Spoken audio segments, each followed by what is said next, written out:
लोकसभेत सरकारकडून सार्वजनिक परीक्षा सुधारणा विधेयक सादर. मंत्री जितेंद्र सिंह यांनी विधेयक मांडलं. लाठीचार्जच्या मुद्द्यावरून मात्र विरोधकांचा गोंधळ. विद्यार्थ्यांच्या भविष्यासाठी ऐतिहासिक विधेयक. काँग्रेससह विरोधकांनी मुद्दा भरकटवू नये. किरेन रिजिजू यांचं विरोधकांना हे आवाहन. बिहारमध्ये आंदोलकांवरती AK-47ने गोळ्या झाडल्या. शेकडो लोकांना अटक करून FIR दाखल केले. राहुल गांधींचा गंभीर आरोप. मोदींनी दिलेल्या वचनाचं काय? राहुल गांधींचा हा सवाल.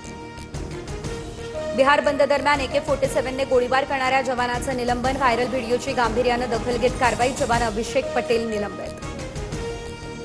दिल्ली पोलिसांकडून अनेक सोशल मीडिया प्लॅटफॉर्म्सला नोटिसा. पंतप्रधान आणि केंद्रीय मंत्र्यांविरोधातील आक्षेपार्ह पोस्ट हटवण्याची नोटीस. सूत्रांची माहिती. दादरमधल्या आंदोलनामध्ये पोलीस व्हॅन अडवणाऱ्या रियाचं ट्रोलिंग. ऑनलाईन ट्रोलिंग विरोधात सायबर पोलिसात तक्रार. बदनामीकारक पोस्ट, मॉक फोटो, अपमानास्पद मजकूर प्रसारित केल्याचा आरोप.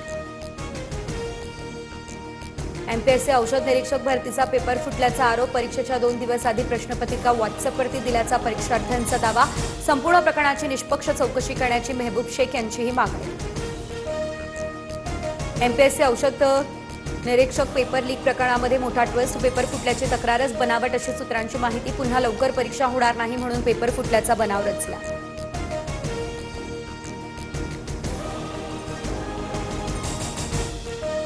कर्जमाफीच्या यादीत नाव नाही, त्यामुळे शेतकऱ्याकडून टोकाचं पाऊल. यवतमाळच्या राळेगावमधील भाम या ठिकाणची घटना. चौकशी करून निश्चित मदत करणार. कृषी मंत्री भरणे यांचं आश्वासन.